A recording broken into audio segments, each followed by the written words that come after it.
Happening now. We want to welcome our viewers from across the United States and around the world. This is the EdTech Situation Room.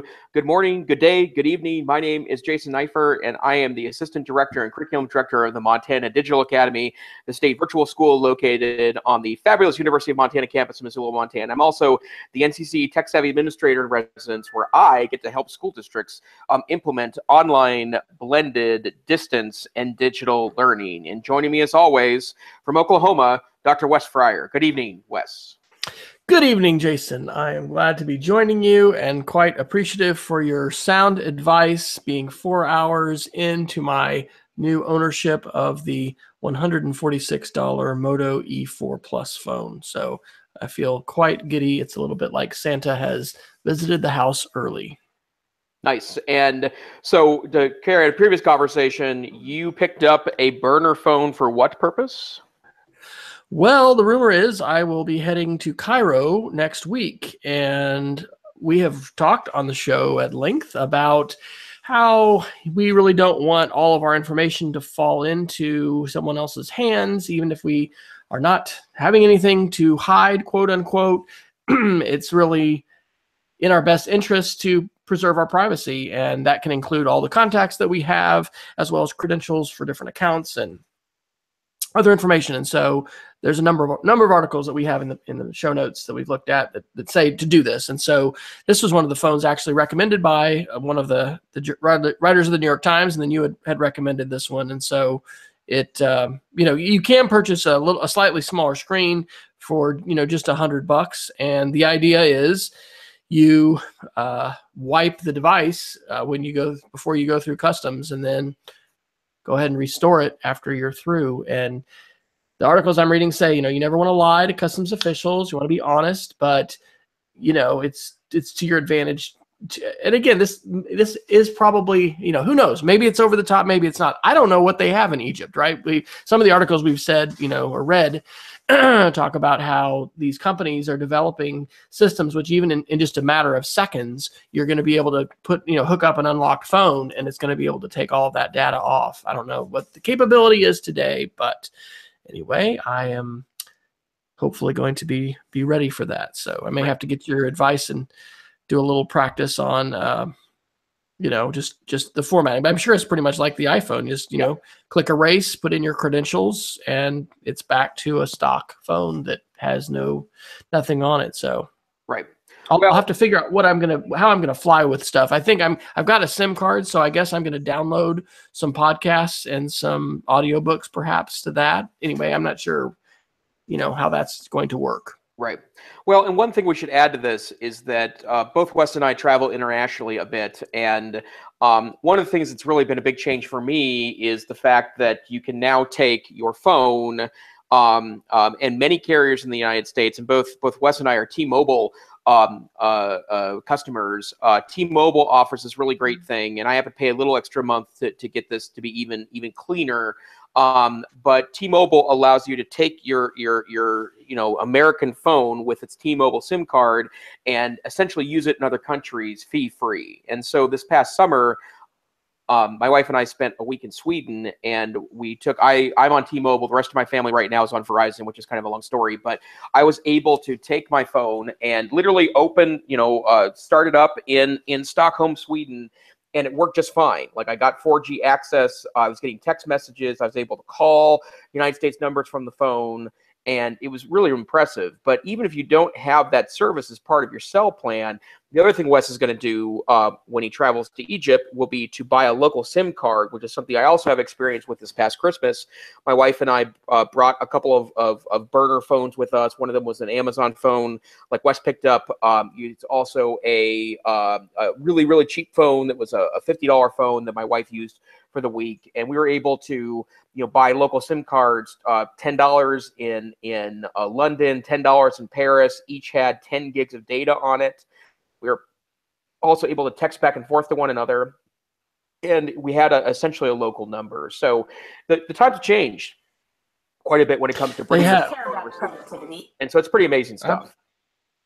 Yeah, absolutely. My T-Mobile plan actually provides unlimited free texting and data. They don't have 4G, so I guess maybe it might be up just to 3G, but the calls are, I think, either 10 or 20 cents a minute. So the local data plan is what will, or local SIM card is what will hopefully help with that. So yeah, pretty exciting. Yep. Well, lots of interesting things in the news this week, and I want to get started with a topic that we actually had mentioned in a couple of previous weeks, but it's becoming more real now. Android headlines announced this morning that Chromebooks are going to get Windows software via the crossover application. And I actually have a little demo tonight of that because I don't know, Wes, if you saw my tweets to you today showing you screenshots of Windows apps running on the Chromebook, but this is a 2015 Chromebook Pixel, so it's a high-end Chromebook. I picked it up used on eBay. And what is cool about a 2015 Chromebook is it allows you, or I'm sorry, Chromebook Pixel, is it allows you to run Android apps. And so what's really cool about the crossover application, which is a long-standing application, crossover, which is put out by Codeweavers. Codeweavers has allowed Mac users and Linux users to install Windows applications for, I think, over a decade now, and they utilize a code base that has been long-standing on Linux boxes. They've been trying to recreate APIs to allow you to run Windows software via a software platform called Wine for at least the last decade that I remember, if not farther back. But what Codeweaver does is it takes Wine and it makes it kind of user-friendly. So it essentially gives you a front-end interface so that you can install Windows software. And so what the good folks at Codeweaver have done is that they have created this crossover app on Android. And what this allows is Android tablets and Intel-based Chromebooks that can run run Android apps, which is a relatively small list, but a growing list, to essentially run Windows software. So this morning, I had read this last night. Wes tweeted this in response to someone that he was talking to on Twitter. And so this morning, it took me just a few minutes to actually install a piece of Windows software on here. Now, the app is currently in beta, which means it's free. So I'm going to click on the icon for this app, and essentially this is Firefox running on a Chromebook, which is just wild to me. And it took only about 5 minutes to get this installed and working. And this is a legitimate copy of Firefox, right? It runs Firefox. It has access to all the extensions and the extension store.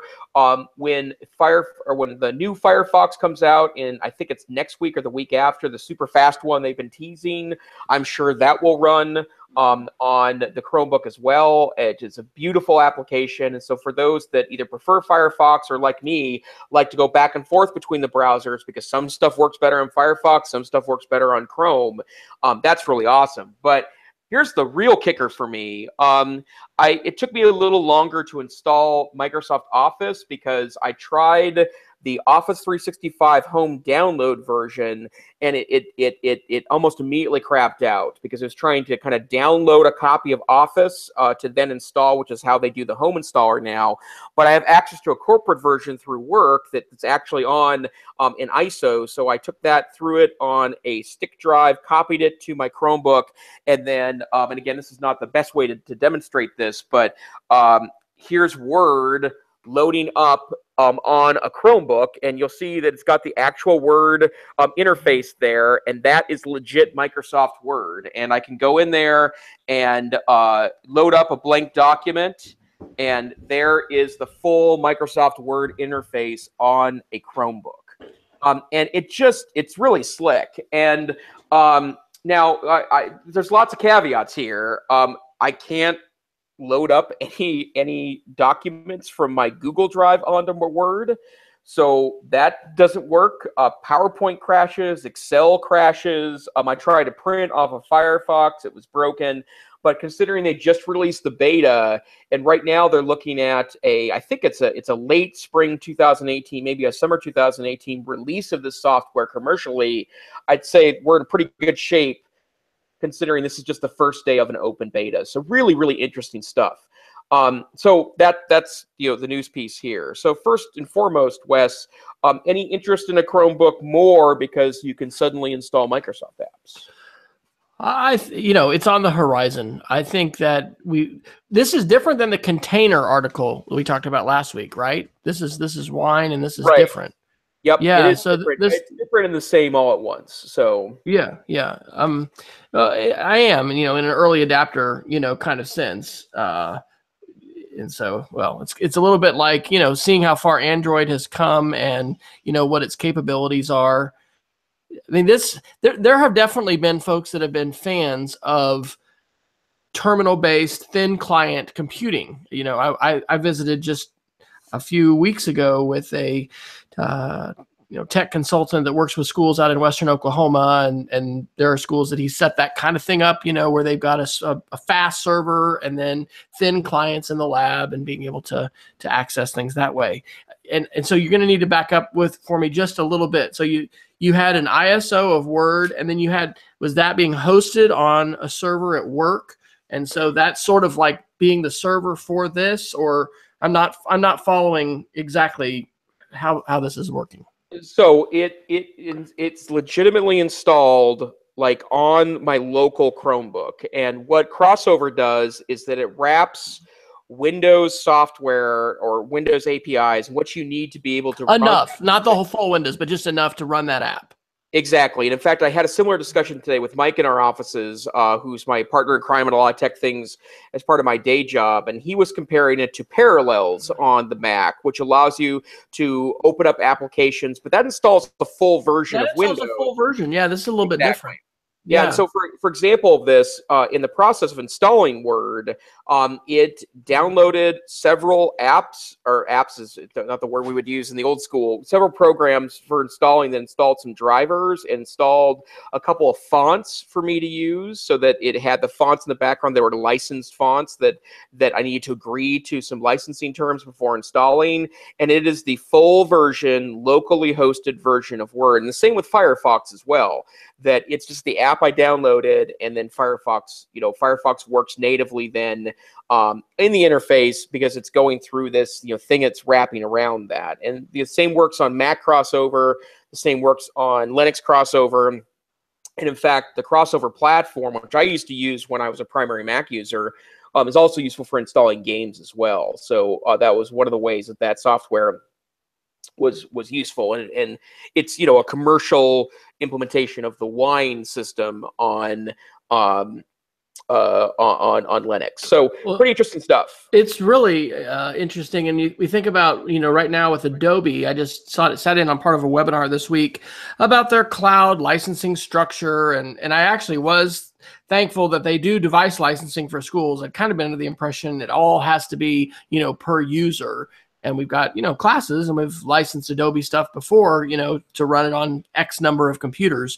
And so anyway, it's interesting because once you've got that license, then on that machine, you can just download whichever, if you have the whole Creative Cloud, you download the specific apps that you want and you run them. But it's really interesting to think about what this might portend, for the future of computing in terms of not having to have a full operating system, and also, as we've talked about, thinking about the security of this, where things are sandboxed and contained a little bit more. The interoperability, like you mentioned, as far as opening up a Google Doc, or how do you get to cloud storage, and how does that stuff? But I'm sure those things are going to come. So pretty exciting. So I do want to relay a conversation I had on Twitter today about this. David Timoney, who is a professor of education at Delaware Valley University, pinged me on Twitter today and asked what the purpose of this is, because it seems to kind of go against the nature of why Chromebooks are good or Chromebooks are desirable. And we had an interesting conversation back and forth. And I would argue that I can really do 85% of my job and what I do personally with computing using just a Chromebook. And in fact, after purchasing a higher end Chromebook, I'm now absolutely convinced of that. This is really a great carry around computer for me that I can do most things with. You add Android apps to that, we get to about 96, 97%. Because you add a couple of graphics programs in there, which is really the exciting thing for me. And then there are certain applications that I think work a little better in an app. For example, I have all of my Google Home and Google Wi-Fi stuff installed as apps on my Chromebook. And what is nice about that is that, as an example, that I use the Google Wi-Fi system. It has an app only. There's no web-based interface that I can access via a laptop or desktop. So tonight, when I was asking my router to prioritize this computer so that I could produce a podcast, that allowed me to do so via an app. But I still have about 3-4% of my time where a full-blown Windows app or Windows program would be useful. As an example, that the portable Word, PowerPoint, and Excel apps are very good. They're not universally available on Chromebooks with Android apps yet, number one. And two, the Office 365 web-based ones are also very solid, but when I need Microsoft Word, I don't need the basic stuff. If I needed the basic stuff, I could just use Google Docs. I need some of the advanced document management that Word provides, which is not available in the web-based version or the app version. So for me, I think that it would be very idealistic to be able to have Chrome as my base, utilize that for almost all of my computing, and then just enter in applications when it's necessary or convenient to do so. So I think it's a very exciting platform. Absolutely.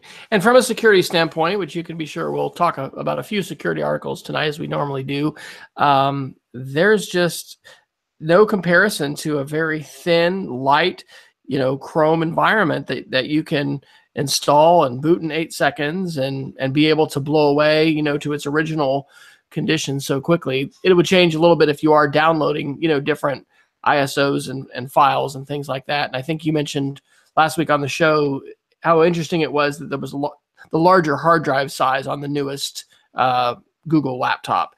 But this, right. This may be the reason. So. Right. Well, and in fact, that both of my better Chromebooks have just 32 gigs of storage on them, and suddenly a 256 gigabyte hard drive makes more sense in a world where I'm downloading a lot of applications or downloading localized containers. And to, of course, apply the educational lens, as we always do on the show. I mean, this means our Wi-Fi's got to be so robust at school, right? If we're continuing to rely on the cloud and we're, blowing, desktops away and, and downloading, and just it's such a big, requirement that we've got robust connectivity. So. Yep, absolutely so. Okay, Wes, where should we go next, sir? All right. Well, I actually appreciate you dropping so many links in. I was a bit distracted with my new phone tonight, but I did put a couple in. And the first one I want to go to, let's talk a little bit about data breaches. So this is from Beta News.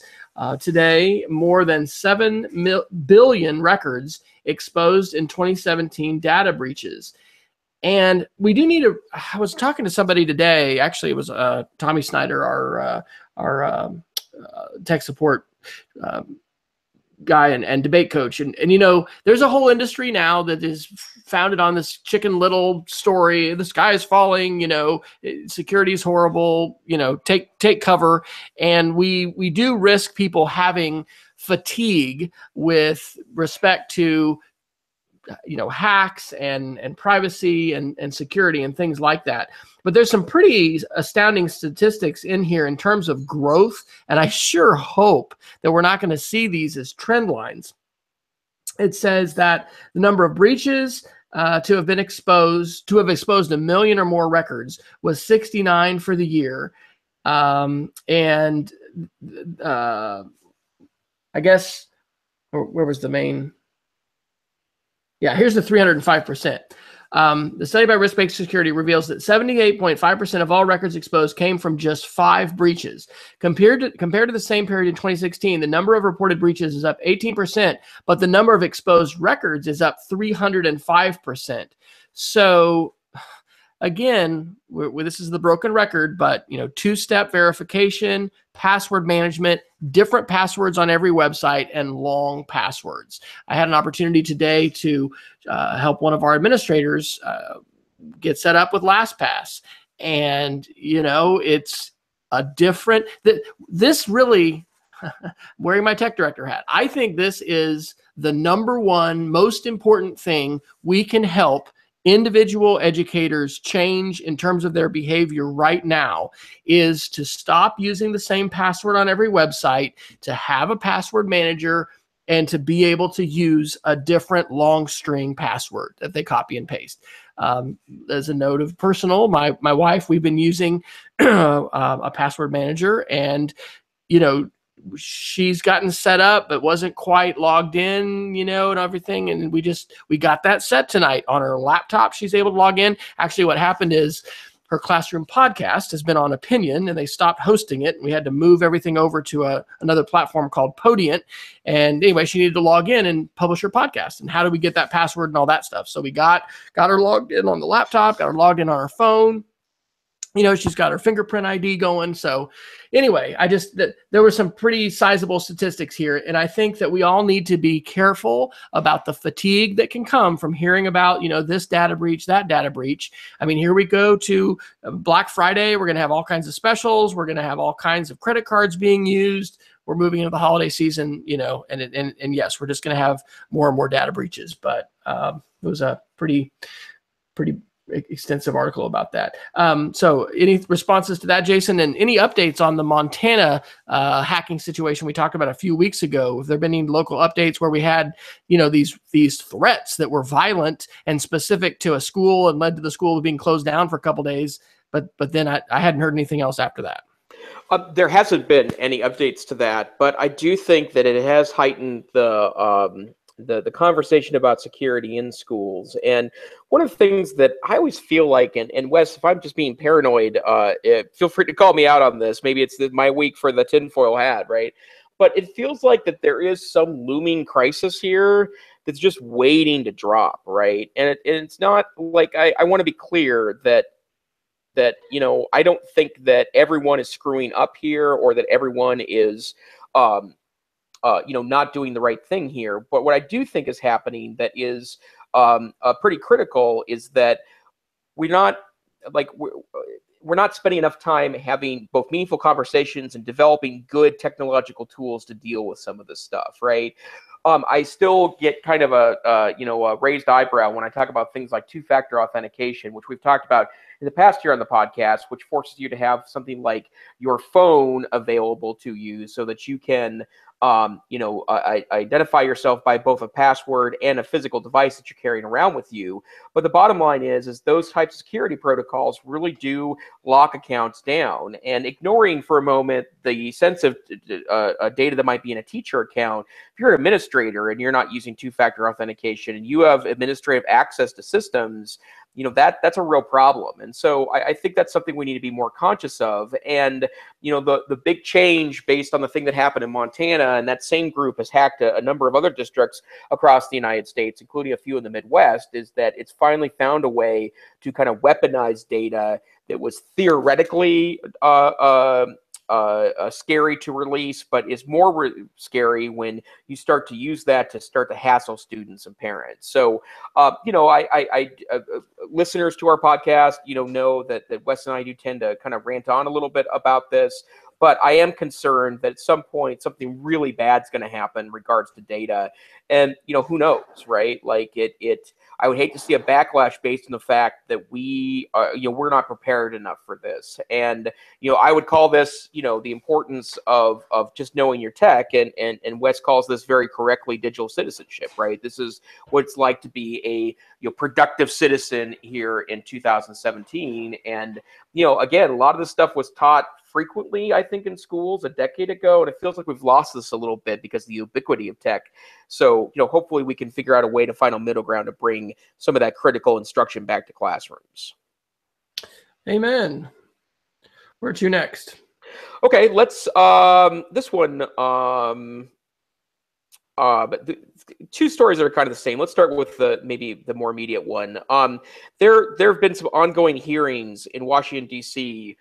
In the last couple of weeks regarding the Russian hacks of our election. And we mentioned this last week on the podcast that they'd actually released some of the advertisements that appeared on Facebook that were bought by the Russian government and Russian media interests that were intended to, at the very least, divide us, if not create mis or disinformation resources on social media networks. But Recode reported today that one of my heroes of politics, Senator Al Franken from Minnesota, really went after the big players today in social media, including Google and Facebook and Amazon. And what I thought of when I both read quotations from this testimony and Senator Franken's response to it, and what I think is the critical point here, he mentioned today that these companies keep hiding behind their logarithms, right? And those logarithms, which are developed to give us the information we think we want, we've talked about here how they end up creating echo chambers, just telling you what you already think or know. But I took this one step further than that. He says that the logarithms help these companies maintain their massive footprint in our lives. But what I thought of when I heard of that is the often mentioned research and claims that we've talked about on how app developers, social media developers, how they're turning these tools into essentially addicting products, right? And so they're utilized in a way, in the same way that Vegas gambling machines are intended to keep you there, sucking down watered down booze and feeding dollar bills into the machine. Those same prospects are used to keep these systems addicting to you, so you're going back to them over and over again. And if you take that kind of addictive nature of how the logarithm is essentially creating a reason for you to go there because it feels good, it seems to be creating some energy for you, it's telling you what you want to hear. At the same time, if it's also feeding you mis or disinformation, you can get how really challenging to democracy, or what Senator Franken put today, are fundamental rights based on the application of these technologies in our lives. So, Wes, any thoughts broadly about Amazon, Google, Facebook, any of these companies, and what they might be providing? As far as services and yes. I think we are absolutely not hearing enough about the testimony. There's always other headlines that are taking precedence, but it was weird that they didn't send their top, the top dogs, the big cheeses, to do the testimony. They sent, I think, legal counsel and yes, some other folks that were, more underlings. And some of the senators had said, next time when we ask you to come, you might, just go ahead and send your boss. But they're choosing their words really carefully. Some of what we're talking about can potentially threaten, their entire, model, especially as far as Google and Facebook. Amazon, not so much, right? Amazon wants to sell us things and wants to collect, lots of data so that it can give us targeted ads so that we'll buy things that we see ads for. But the other companies, as far as the monetization of our private data and the collection of that, and then the ongoing monetization of that, I really am glad to see Europe leading in this way. And I hope that we can, in the United States, go further than we are today with, what is my record? Like, I can ask for my credit record and see all of the things that the three big credit companies are collecting about me and the records they have. I can appeal things if something is incorrect. But in addition to the secret algorithm of what creates the news feed or what generates SEO, the site about what is that site engine optimization, why you're higher or lower inside Google search results, which has always been secret sauce, and now it's AI, machine learning. It's always been a mystery, and it's a game for people to play. But what does Google and what does Facebook and what do these companies have as records? It hit me when we were talking about the Note to Self podcast and some of the privacy paradox, I think was a series that they did. Yep. And they have some extensions. You can go back in the show notes and put in privacy paradox to get to some of those. One of those will show you what, Facebook thinks it knows about you. And even if you go in now and you delete things that you've liked, well, it knows that you've liked them, right? There is no, reaching into this invisible trove of data, about ourselves. And so, I don't know. I've been thinking about this where there's a fine line between cool, that's helpful, and ooh, that's creepy. Gosh, our democracy is subverted. Now we're, living in dystopia. And so somewhere, along the middle, I think we want to live, and it is a trade-off. So I'm glad to see the senators bringing in the tech companies to talk about this.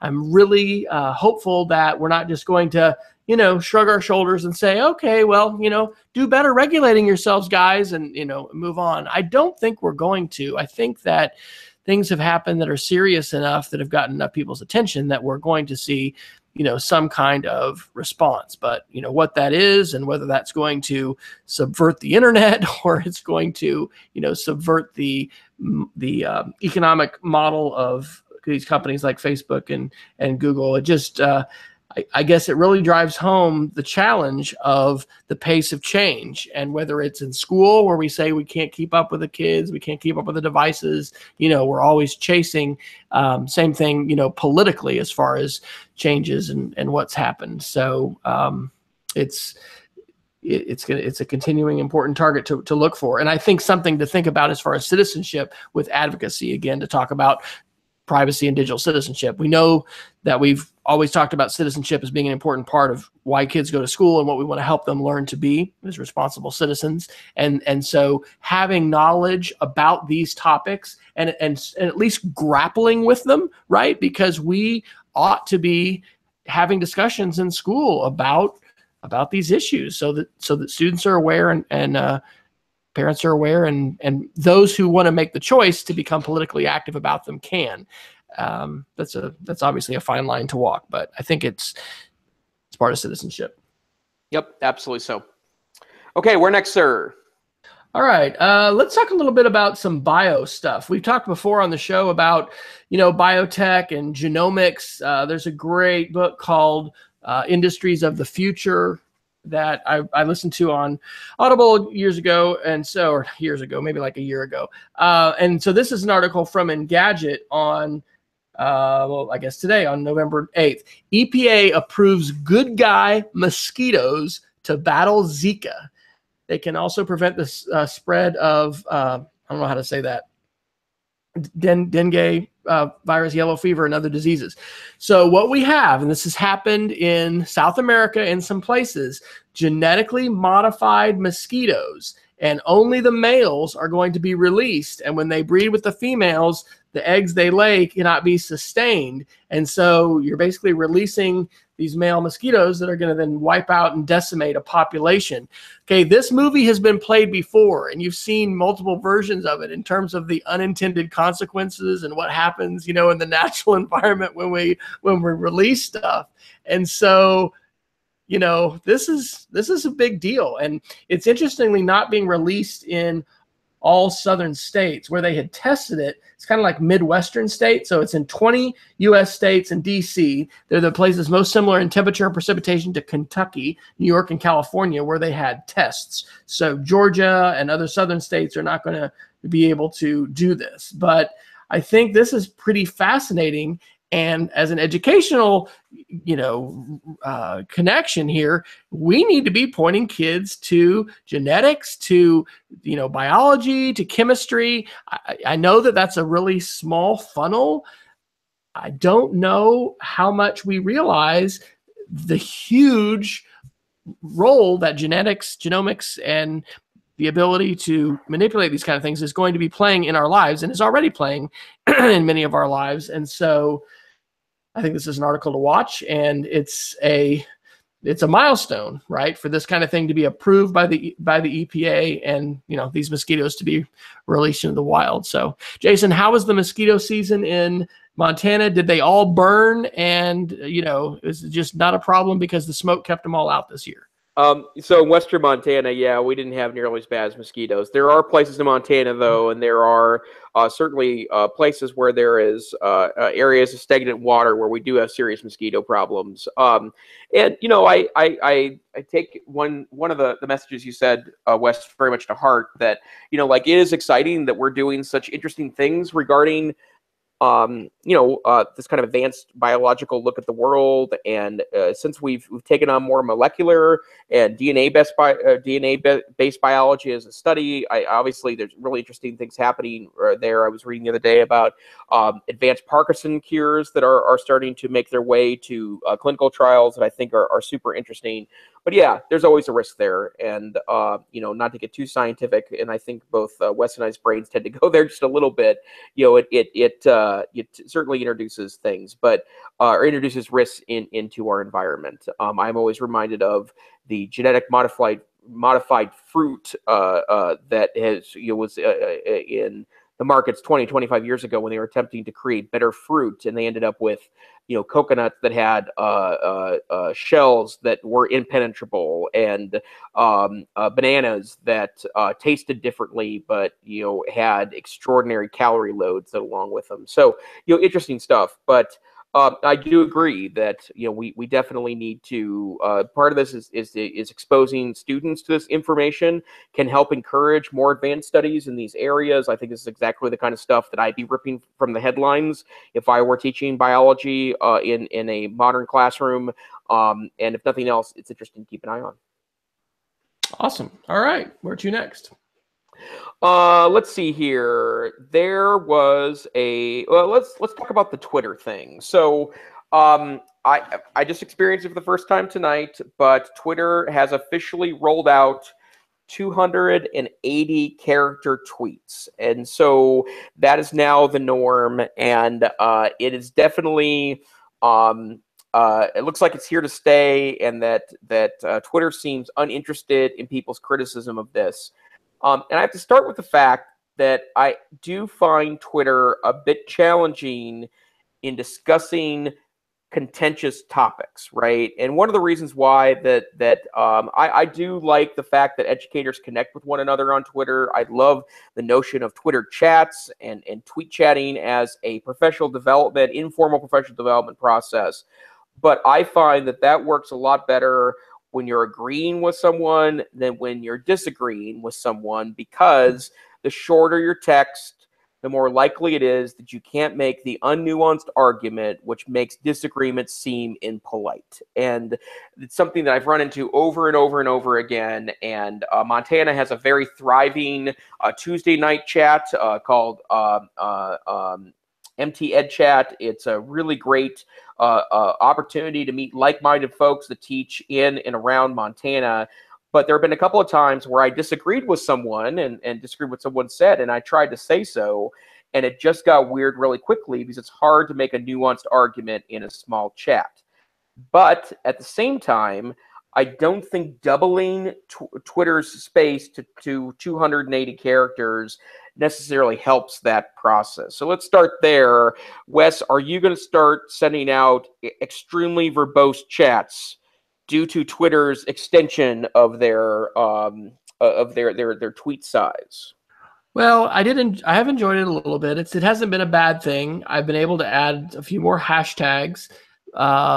So it's interesting because it fundamentally changes the constraint of the medium, right?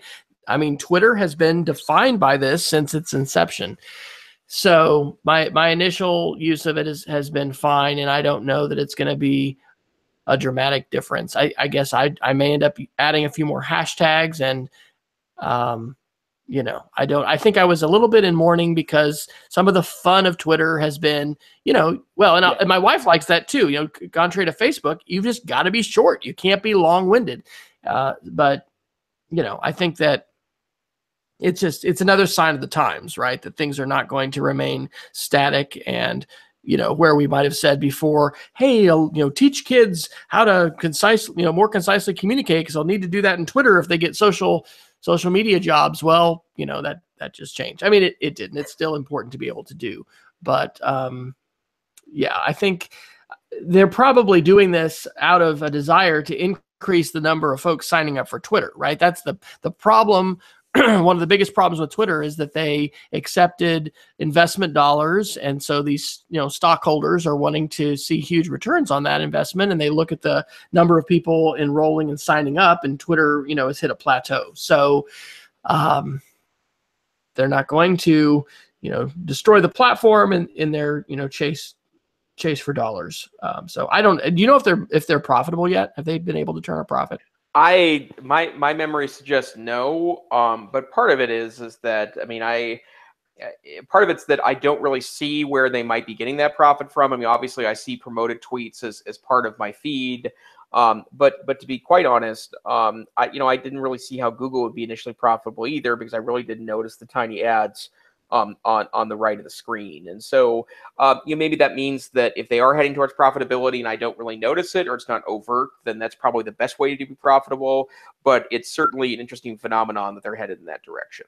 Shout out to both Marta in Honduras and Peggy George in Arizona in our chat room. Peggy points out, just because you have 250 characters or 280 characters doesn't mean you have to use them all. So it doesn't necessarily mean it needs to change anybody's communication. But to your point, Jason, I think that is a really good one, that, when you're trying to express something that just requires more elaboration, it should be a positive.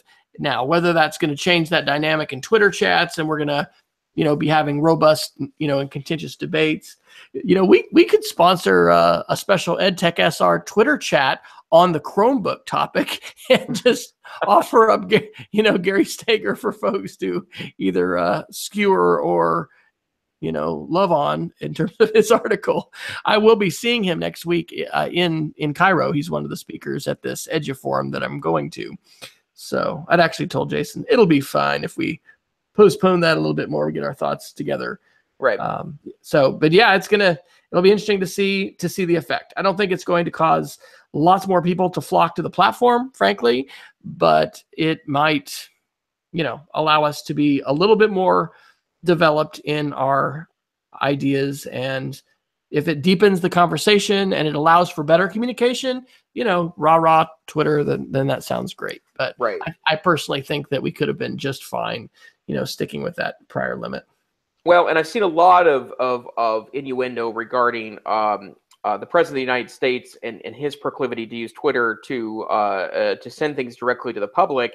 And honestly, 280 characters doesn't fix that problem if you perceive there is one, with the way our president is currently doing that. Because the bottom line is, I don't expect him to change his rhetorical style because suddenly he has double the number of tweets or characters in his tweet. And that's where, I think Twitter is what Twitter is, right? And part of the reason why they are experiencing, I think, some struggle to grow in the exponential way that Facebook and Google has grown is because I think it has its place and it may not go any farther than that. I think I was just having this conversation with my dad a week or so ago. He was trying to clean out his phone because a bunch of apps had kind of installed there over time and he wasn't keeping a close eye on it. And he says, "Why the hell would I want to get on Twitter?" Those are exact words. And I said, "You don't need to get on Twitter." I said, for you, it makes really no sense to do so. But, I think if you find a positive engagement thing on there that's not just engaging, I think sometimes in the, negative back and forth, I think that's a positive thing. Remember, a third of all Twitter accounts are bots, right? They're not there to share with you enlightenment. They're there to send marketing messages, send dis or misinformation, or even send out positive things. But it's not necessarily the people's platform, as I think sometimes it's given credit for. Well, I'm glad you said that, because that links back to what we were talking about with the testimony of the big tech companies. That would be the number one most important, and I think potentially likely outcome of all this is addressing anonymity in social media. And as some of the folks pointed out there, as long as we have, this opportunity to be anonymous on a platform like Facebook or Twitter, then as an open democracy, an open society, then we're going to be very open to manipulation and, potentially subversion by outside forces. And of course, if we go down the road of verified accounts, Facebook has already been doing that. And I think maybe South Korea was one of the countries that really, pushed that with whatever their equivalent Facebook was.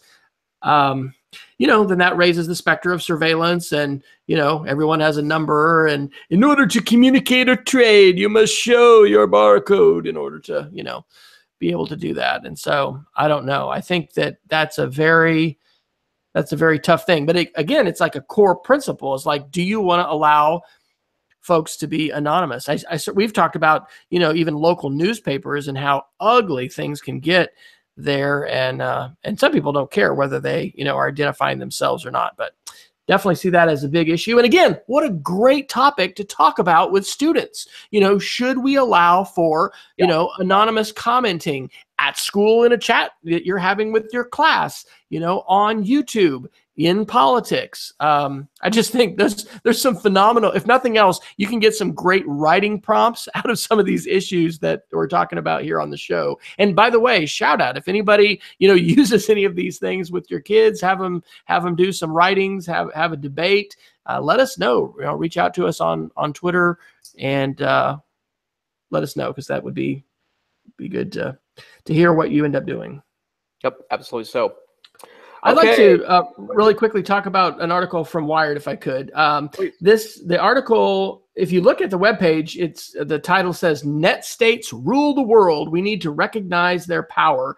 And when I don't know if they've changed the title, or if sometimes when you tweet it or share it, it's different. The headline I had originally shared said, "Facebook and Google are actually net states and they rule the world." So this is Wired Magazine on November the 4th. And it's very interesting. It talks about how powerful, groups like Anonymous and, during, WikiLeaks and then also ISIS and these different non-state actors have been with regard to, political revolution and incidents that have happened. And it's basically saying that, when it comes to ISIS and terrorism, the United States isn't understanding the ideas that they're fighting against. And so, drone attacks and bombs are not going to address this.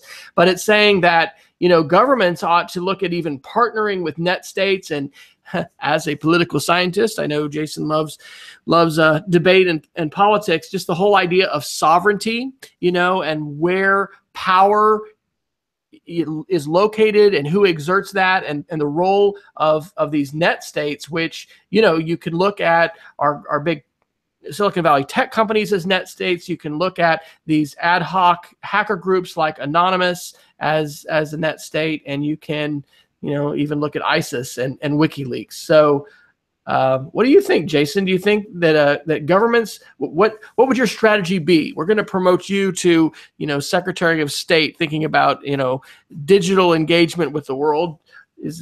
What do you do with a group like Anonymous and these other non-state actors? I mean, I'm not sure I have the answer to that, so I'm not expecting you to necessarily have one off the cuff, but I think it's a pretty fascinating, case study in sovereignty in the ways that the world is changing in terms of how not just ideas are changed, but I mean, these groups like Anonymous with the denial of service attacks and things like that, I mean, they have affected real change in some different situations. So when I first I saw this headline, it bounced around on Netdom quite a bit in the last couple of days. But when I first read this headline, the first couple of paragraphs, I was thinking of let me be clear, fictionalized story of Mark Zuckerberg's creation of Facebook. The Social Network was the name of the movie. I think it was a 2012 movie, maybe 2010. Excellent film. Huge gaps between the film and reality, but the character played by Justin Timberlake talks about, I think he was high at the time, but he said, like, we used to live on farms, and then we lived on cities, and the future will live on the internet. And everyone's like in awe with his wisdom. And I thought of that because in a lot of ways the internet has created a brand new social structure that we're still really coming to terms with, right? In the same way that we had awkward transitions with urbanization in Europe and in North America during the Industrial Revolution, and it took us a while to kind of find our footing and some social movements to be able to protect human beings in those environments. I did, kind of reflect on the fact that the same thing is happening right now with these social networks, right? They're omni-national, which means they pull from people of diverse lifestyles around the world. It's an extraordinary thing that it's creating, and I'm not sure if we have answers to these things yet to be able to know what to do to provide the humanity that we want as part of our social networks. And we talk about this loosely a lot here on the podcast. It's something I'm very interested in, both as a research topic and also as an educator. We've introduced all these amazing technologies in our lives, and we're still coming to terms with what they do, right? The stuff that's happening right now with Facebook and the Russian hacking influences on the election, that is an event that happens when you don't know what to do with an extraordinarily powerful technology. And you mentioned Anonymous, Wes, as another example of that, and I still don't know, like regulation seems so, dim in the way of approaching this, right? Yeah.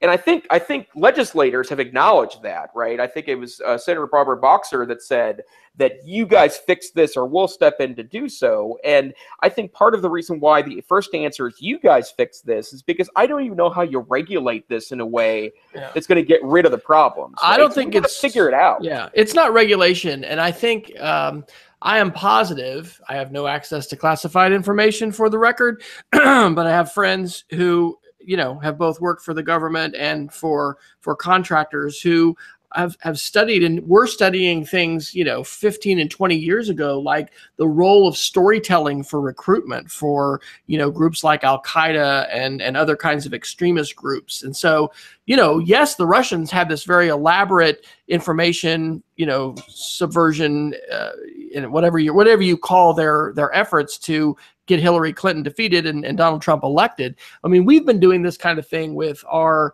intelligence services since the dawn of time, at least 1947, when, the CIA, I guess, was formally created, and even before that with OSS.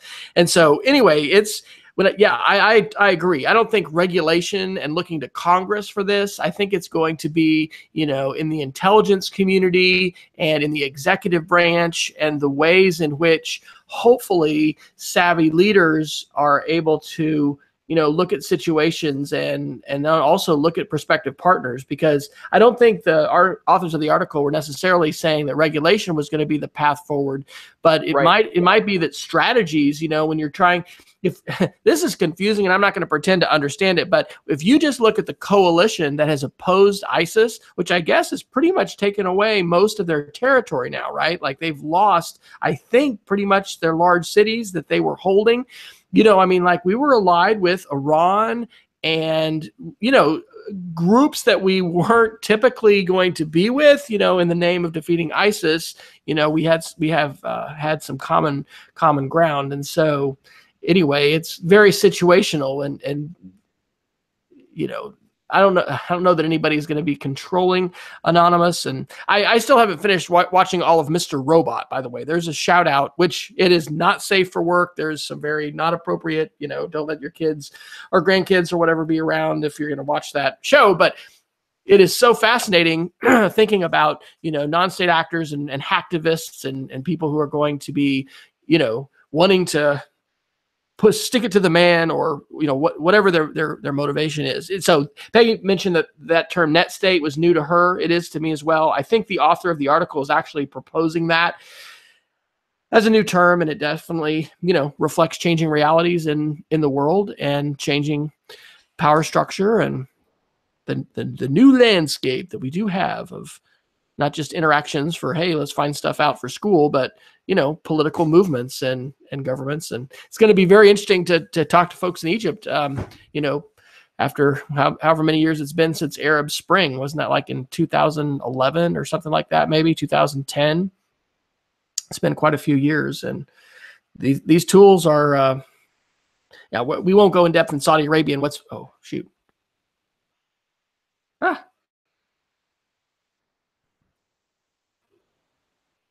I think I'm still on. Wow. I may have to edit this. I think I've either Jason has just gone offline or I am here by myself. Peggy, are you still seeing us, or? The bummer Okay, you can still hear me. Yay, that's great. The bummer about having something like this happen if we don't keep talking is there ends up being a large gap in the recording, and that's a real problem. So looks like Jason is joining again. There he is. Can you hear me? Yeah, that was weird. Yeah. All right. Well, I kept talking a little bit. So the real bummer is if you got to edit the video because you got to recompress it and all this stuff. So, maybe it's time for Geeks of the Week, Jason. Although, do you want to take us to, you had a heck of a lot of other articles. Do you want to take us to another article or two before we Geek of the Week it? No, I think I'm okay. There's a couple there that will hold. One of the things I think I want to talk about next episode, however, is the notion of whether or not you should be covering up your webcam. And there is a really excellent article from, I think it was the Verge, and someone tackles this, and they actually talk to some people that are advocates for doing this and whether or not that's a good idea. So let's maybe tackle that in a future week, and we could share our own personal stories of that, and we'll go from there. So let me start with my geek here, and as past viewers might know, I am kind of a geek, and so I like to try out new stuff. And one of the things that I did was I backed a Kickstarter project several months ago that came to fruition, and I got to say, I'm about 70% on Kickstarter projects. I've maybe funded 10 or 11 of them. Two or three of them either didn't come to fruition, or they sent me something that was clearly a piece of garbage. But this, ladies and gentlemen, is the Jelly Phone. And the reason why the Jelly Phone is interesting is because it is a 2-inch screen. And so this is an Android 7.0 phone with a 2-inch screen. It's a full Android phone, right? There's no compromise here on the operating system. It can do anything that a typical Android phone can do. It's an unlocked Android phone. It cost me around $100. The retail price will be a little more than that when they release to the general public, but it arrived this week, and I gotta say, it does have some shortcomings that I'll talk about in a moment, but it's a really interesting concept because I am looking for ways to not be as engaged in my phone. And what this little tiny phone does is that it provides me what I like about my phone. It doesn't distract me by the things that I like, but maybe too much, but are more fast food bits of information than that. And again, brand new or a newer version of Android 7.0, which is the one released in 2016. And I've been able to run all of my apps on it. And again, just a 2-inch screen with a tiny battery. Now, I got to say, there's some real issues here about making this a daily driver. And probably one of them is really easy for me to demonstrate. The keyboard on here is wickedly tiny, and you can see on here that here's the phone, there's the tiny keyboard, and it is really small, and it's typeable. I'm able to send text messages, but it's not great. But the problem with it is that my way of dealing with that would be to simply use the voice to text part of Android. But for whatever reason, that's not turned on this phone. And my guess is because of the modest specs that are involved in the delivery of the phone itself. Also, I'm an Android Wear user. I love my Android Wear watch since my Fitbit's band died, and it's become a pocket thing for me and not a wrist thing. I've been wearing my Android Wear watch every day, and the newest version of the operating system is amazing. But because of, again, the modest specs on this particular device, it doesn't stay connected with my watch throughout the day. So using my watch as kind of a peripheral device, as an input device for this, will be actually very interesting, but it doesn't really work that way. So I'm sad to report that while I've been entertained by this, and it's actually a heck of a media player. I dropped a 128 gigabyte card from another phone that I had in here and downloaded a bunch of music. And then, the true test for me is when I'm able to watch The West Wing on Netflix, which is my escapism show. And actually, the phone works quite well as a video player. And so there's The West Wing as a device. So that's the Jelly Phone. The link is in this week's show notes, and of course our show notes are always at our website edtechsr.com. And it's at least a distraction, and it could be a full-time phone for me. So I'm going to play with it for the next couple of weeks or so and see what happens. But that's the Jelly Phone by Unihertz, a up-and-coming phone manufacturer. Awesome. Well, my geek of the week is actually a video that was shared at our G Camp OKC. We had somewhere, we think around a little over 100 folks that came together for our first Google Focus conference. And did you see the movie Lion, the 2016, about the guy in India that finds his way home? Okay, so here you go. This is going to be a movie that you guys have to go see. So the video that I dropped in is called Saru Brierly Homeward Bound. It's just 3 minutes. But this is one of those amazing videos that Google and, of course, sometimes alcohol companies and others will put together that'll just touch your heart. And this is just, too amazing almost to be true. But the 2016 movie Lion was about this. And I'm going to read just a little brief excerpt from the English Wikipedia article for